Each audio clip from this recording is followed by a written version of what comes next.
L'insécurité en milieu urbain est aujourd'hui une des composantes de la vie courante.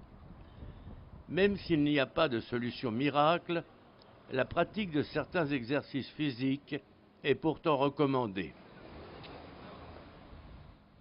L'apprentissage de certaines techniques, voire un mode de comportement, peuvent vous aider à mieux appréhender ce fléau social.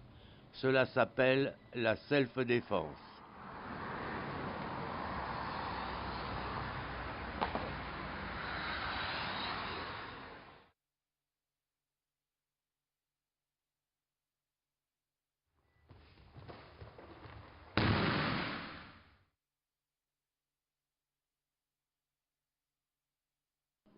Ces exercices s'apprennent dans des clubs affiliés à la Fédération française de judo.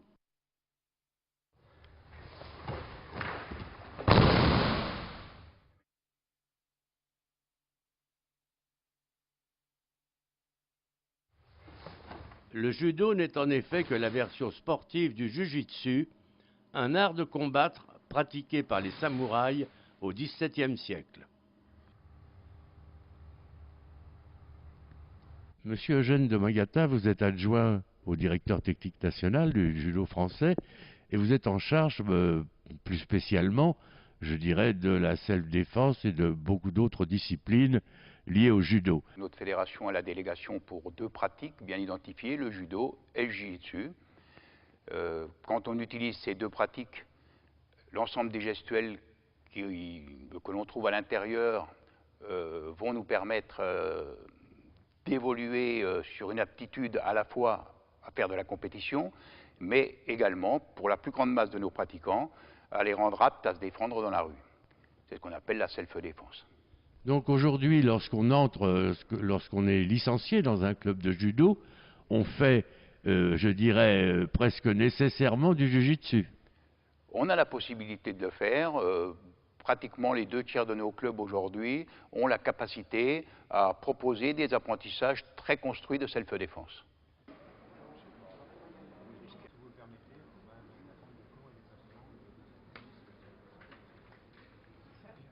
La self-défense, qui peut être au programme des passages de grade, est un mélange de judo et de jujitsu, initié et contrôlé par la fédération.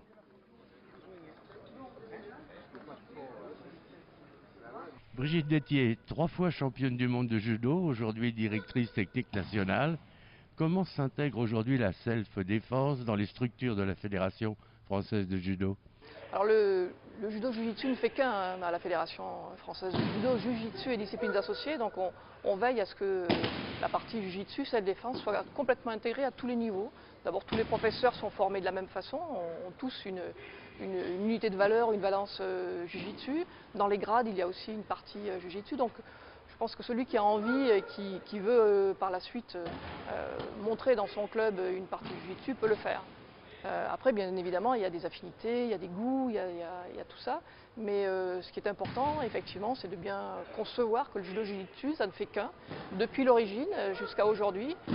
Et bon, le jiu-jitsu self-défense, on en a tous fait un peu dans nos clubs. C'est pas forcément une section jiu-jitsu, ça peut être de temps en temps une partie de son cours de judo qui est plutôt orientée sur le self-défense. C'est vrai que le public aime bien ça. Les jeunes filles, les femmes, même les adultes, les enfants, ça. C'est une autre approche. Les démonstrations qui suivent font apparaître que l'on emprunte au judo l'art de la projection, mais que l'on y ajoute l'art de la soumission par des clés de bras et des coups portés aux points sensibles de l'adversaire.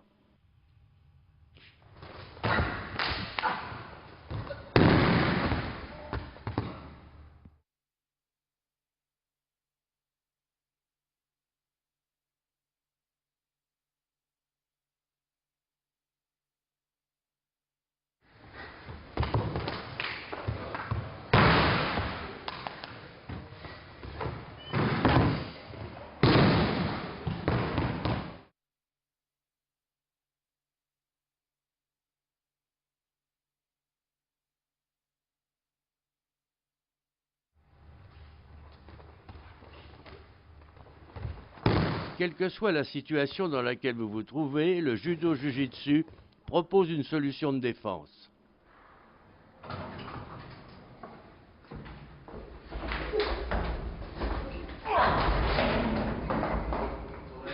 Je pense que cette façon d'avoir allié au sein d'une même fédération à la fois le judo traditionnel, le jujitsu ou le judo-jujitsu, c'est excellent puisque nous vivons, hélas, dans une société où l'insécurité est d'actualité. Normalement, on devrait, au-delà d'apprendre des choses pour maîtriser, pour soumettre, voire pour détruire dans des cas extrêmes, on va certainement apprendre des gens à se respecter, on va leur apprendre à pratiquer en collaboration, à faire ensemble et à vivre ensemble, et aussi bien sûr les préparer éventuellement à l'affrontement si c'est nécessaire, et s'ils étaient agressés dans la rue, comme ça se passe relativement souvent quand même en ce moment.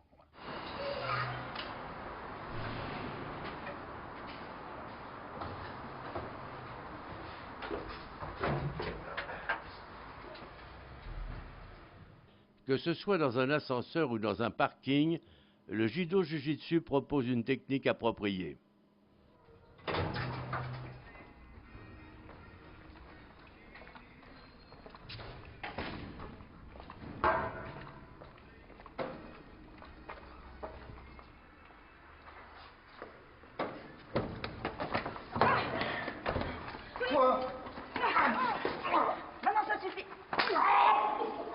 Au-delà de vraiment lutter contre l'insécurité, c'est surtout être bien dans sa peau, être bien dans son corps, se contrôler, se maîtriser. Là, on commence déjà à faire de la prévention sur l'agressivité. Parce que le judo-jujitsu est un sport de contrôle, hein, c'est bien ce qu'il faut voir. On n'est pas un sport d'attaque, on n'est pas un sport de destruction. Et on n'y tient pas du tout, on ne le fera jamais. On est vraiment un sport de contrôle. Donc oui, on fait chuter l'autre ou on peut le contrôler, mais on ne va jamais jusqu'à le blesser ou attaquer son intégrité. Mieux que de se débarrasser d'un adversaire, la self-défense permet d'emmagasiner de la force intérieure, de la confiance et du confort de vie.